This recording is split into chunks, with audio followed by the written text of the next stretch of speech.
Picture this. There's a place where students walk into a library, not for peace and quiet, but to go to war with themselves. It's so silent you can hear pages turning. Everyone is polite, respectful, bowing to teachers. And then they absolutely crush exams like it's normal. And here's the best part. You don't need to wake up at 4 a.m. You don't need to eat rice balls in silence. What we're taking from Japan isn't the lifestyle, it's the study mode. A system that makes your brain run smoother. An easy mode that actually works. Because let's be real, most of us study like this. Open the book, pick up the phone for a second, scroll a little, daydream about snacks, panic, repeat. And the worst part? You end the session feeling tired and guilty, with almost nothing sticking. Meanwhile, a lot of Japanese students aren't superhuman. They're not magically more gifted. They just have a system built around focus, flow, and consistency. They don't rely on motivation. They rely on structure. So today I'm going to walk you through 6 pieces of what I call Japanese mode. No motivational speeches, no robotic discipline, just practical stuff you can copy, remix, and use tonight. And at the end, I'll give you a simple 7-day challenge, 20 to 30 minutes a day, to lock this in. All right, let's decode it. Rituals. Because willpower quits, but habits don't quit. Have you noticed there are things you do every day without negotiating? Brushing your teeth, washing your face, putting on shoes before you leave? You don't argue with it. You just do it. That's what a study ritual does. Japanese students take rituals seriously. Same time, same place, same setup, sometimes even the same drink, and the same background sound. Not to look aesthetic. To teach the brain one thing. We're entering focus mode now. So here's your easy mode hack. Build a simple ritual stack. 4 fixed cues. Roughly the same time. The same desk or corner. The same background. Sound playlist. Lo-fi. Rain. Whatever. The same drink. Water is totally fine. And yes, this part should feel boring. Because the more boring and predictable it is, the faster your brain switches on. 2. Kaizen. 1% improvements destroy the whole textbook energy. Kaizen is the idea of constant, small improvement. The biggest trap in studying is opening your book and thinking, I have to finish this whole chapter today. Then you see the size of it. Your brain shuts down, and suddenly you're taking a break for an hour. Kaizen flips it. Small chunk. Master it. Stack it. Instead of review the entire chapter, pick a micro goal. Like, understand 2 concepts, solve 5 problems, write 8 flashcards, summarize 1 page.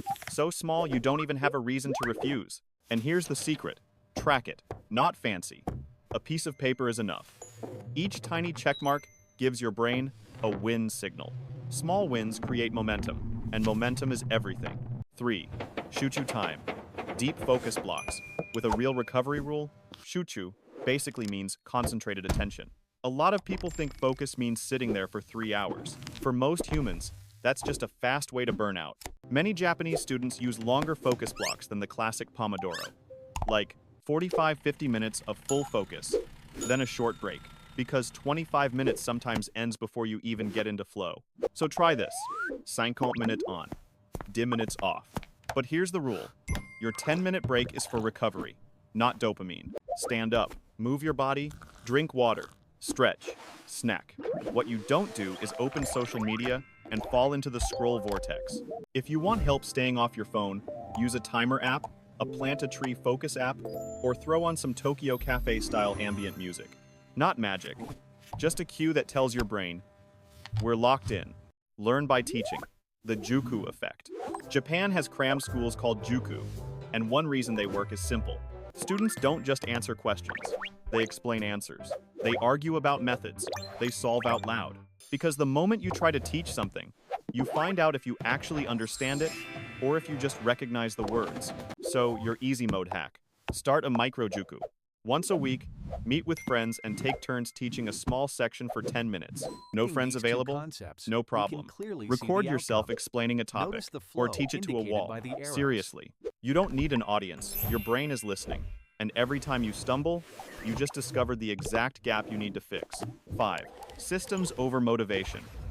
Don't wait for the mood to study. Motivation is a terrible plan. It's like weather.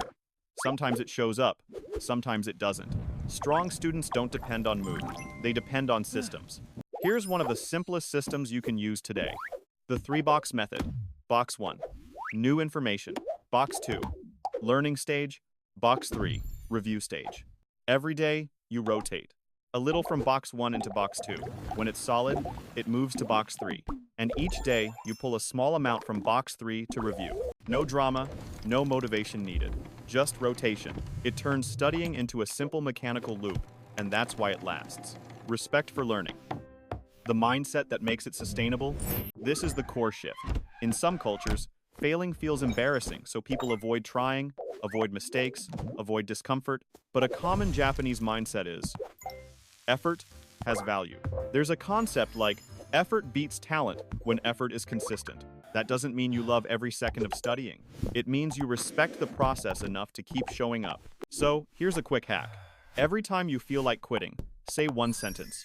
This effort is building the future version of me. Yeah, it sounds simple, but it works because it pulls you out of the moment and back into the long game. If you want it to hit harder, write it on a sticky note and put it where you study. Not as decoration, as a reminder. One last breakdown, and your 7-day challenge. Alright, Japanese mode in one clean list. Build a sacred study ritual. Practice Kaizen, tiny daily improvements. Use Shuchu sprints, 50 on, 10 off. Teach to lock in memory. Build systems, not motivation. Respect the process, honor the grind. Now here's your 7-day challenge. Days 1, 2. Only do the ritual, plus 150-minute focus block. Days 3, 4. Add one micro goal so small, you can't refuse it. Day 5. Set up the 3-box method for one subject. Day 6. Teach for 5 minutes to a person, a camera, or a wall. Day 7. Review. Do you feel less overwhelmed? More focused? More in control? If you want to commit, comment one word. Mode. Not for me, for you. So tonight, you actually start with just one focus block. You don't need to be Japanese to study like this. You just need a system that makes focus automatic. And next time someone asks, how are you studying like that? Look them in the eye and say, I'm not working harder. I'm just using a better mode. Japanese mode. Activated. If this helped, share it with someone who needs study redemption. Hit like you just nailed a test. Subscribe if you want more upgrades like this, because your brain deserves your best version. Until next time, study smart, not hard.